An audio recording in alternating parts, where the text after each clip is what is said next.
Edwin Gordon developed a music learning theory in the 1950s, and it is a set of ideas of how humans learn music through audiation.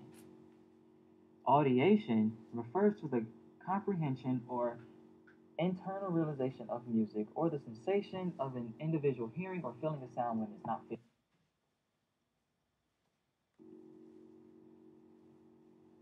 Gordon describes that audiation occurs when an individual is listening to, recalling, performing, interpreting, creating, improvising, reading, or writing music.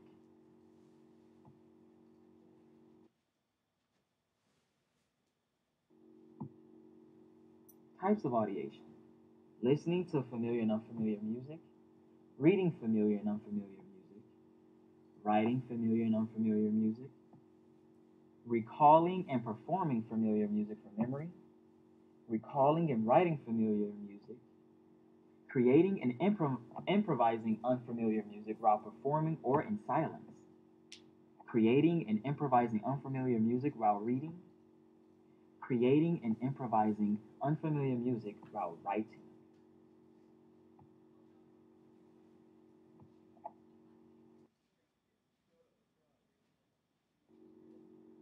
Stages of audiation.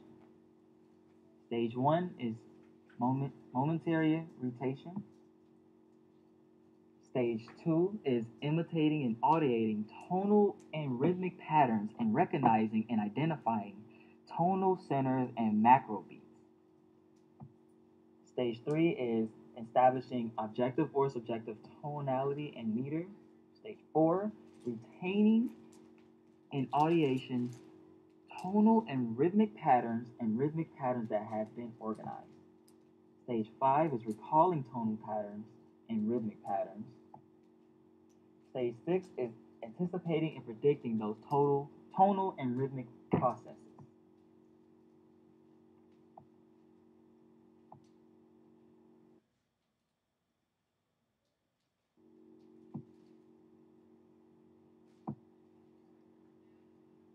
The stages of audiation are sequential, while the types of audiation are not sequential.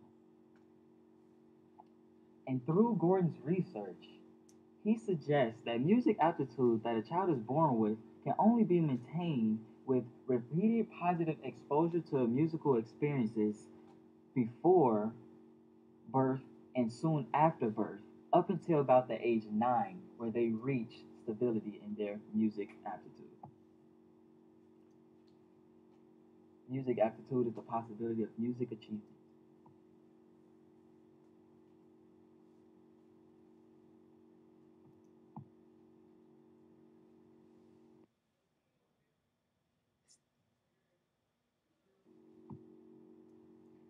Gordon learning sequences.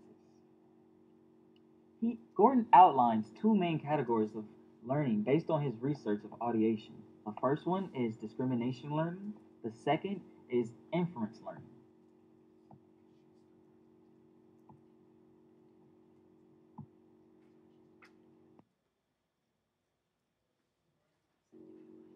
Discrimination, discrimination learning. Discrimination learning is the ability to determine whether or not two elements are the same or not the same.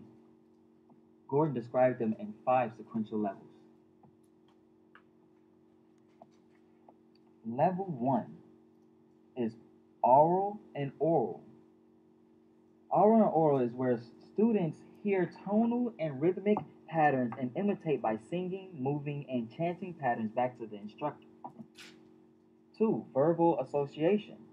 Verbal association is where contextual meaning is given to students that are audiating and imitating through tonal and rhythmic syllables, such as solfege, or names of concepts students may be audiating through tonal patterns such as tonic and dominant.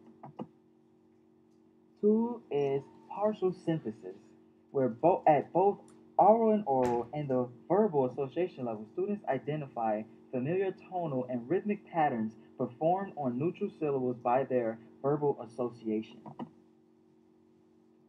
Symbolic association is the point where students are introduced to notation learning to associate written symbols and notating describing familiar tonal and rhythmic patterns. And composite synthesis is the level where students give context to familiar tonal or rhythmic patterns by reading and writing them and identifying their tonality or meter as introduced in symbolic association.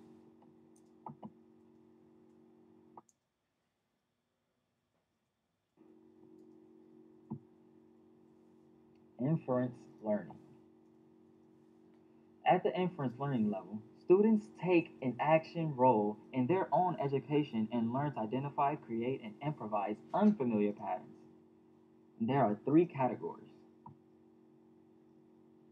The first category is generalization. Generalization consists of oral and oral learning, verbal learning, symbolic learning, and writing. At the at this level, students may listen to sets of familiar and unfamiliar tonal or rhythmic patterns and determine whether the patterns are the same or different. At creativity and improvisation level, it has oral and symbolic levels. At the oral and oral level, teachers present familiar and unfamiliar patterns and have students respond with their own patterns. At the symbolic level, students learn to recognize and sing patterns within written core symbols as well as learn to write their own responses to tonal and rhythmic patterns. And theoretical understanding. This is the final level of inference learning in which students gain further understanding of music theory concepts in oral, verbal, and symbolic contexts.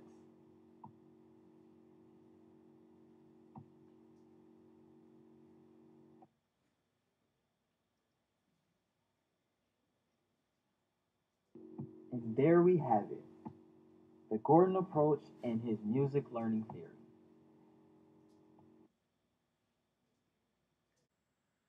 The Orff-Schulwerk approach was developed by Karl Orff back in Germany in the 1920s.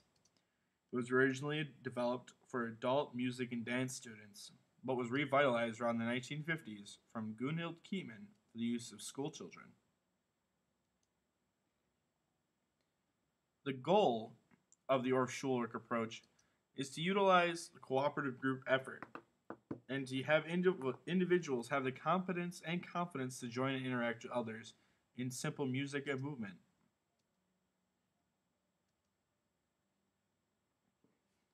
What is the method? The method it uses the children's natural group behavior to develop potential musicality. It's typically based on folk tradition of that area, and music and movement are to be elemental. Elemental music is near the earth, natural, physical, to be learned and experienced by everyone. As a quote from Orff himself.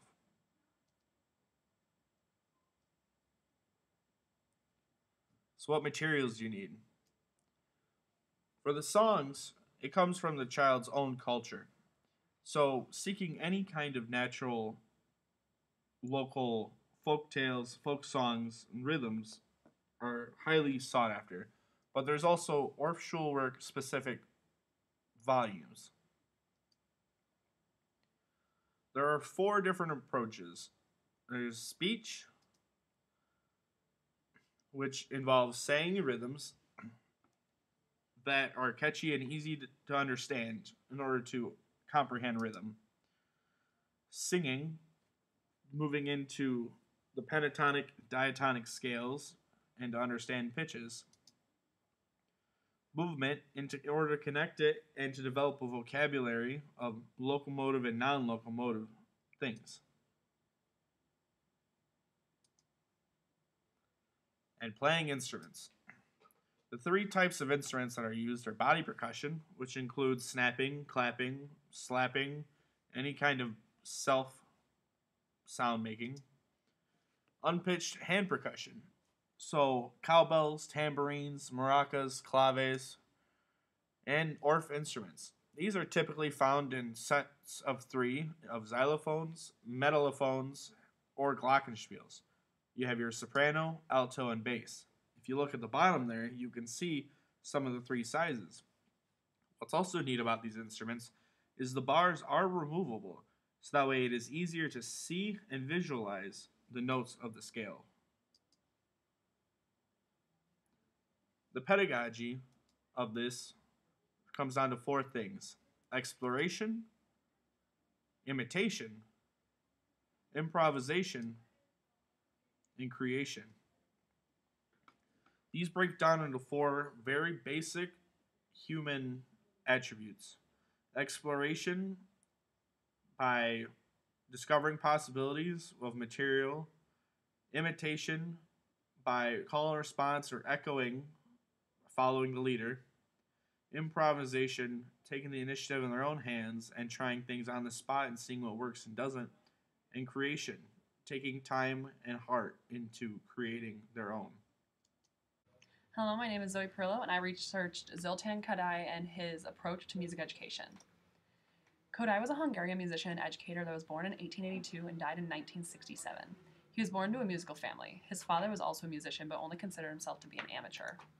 He worked at the Litz Academy in the 1920s. This is when he noticed many of his students having trouble in their musical training. He wanted to develop a new method that trained musicians thoroughly from the very beginning of their musical careers. Zoltán Kodály was very inspired by folk songs. He believed that they introduced new cultures to musicians, and he also believed that they possessed many basic techniques that helped develop a great musician. He focused on composing folk song arrangements and exercises specifically for nurturing musical literacy and understanding of musical forms and styles. This leads to the next point. Kodály was an ethnomusicologist and composer.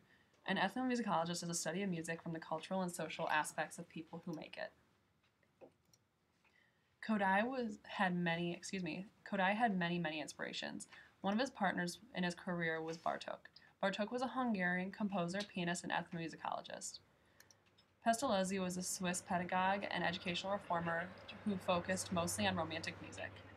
Nagali was a composer and music publisher. Kretschmar was a German musicologist and writer. Kestenberg was a highly respected pianist. And Robert Schumann was a German composer and pianist that had written many great works that are still performed today. It can be assumed the reason that Zoltán Kodály was inspired by these people were because they were all great musicians and the majority of them discovered great methods of teaching music. Kodály believed that the philosophy was much more important than the technique or method. He believed that if a student could perfect their aural skills, then the rest would fall into place. He once said that music is spiritual food for everyone. He believed that music education should be based upon a vision of the role of music in the intellectual, emotional, physical, social, and spiritual development. Kodály believed that the music should be part of the core curriculum in every school. As mentioned in the previous slide, Kodály believed that music should be part of the core curriculum in every school. He wanted to instill the love of music in every child by using active music-making experiences, beginning with lullabies, childhood chants, folk songs, and singing. This could be made possible.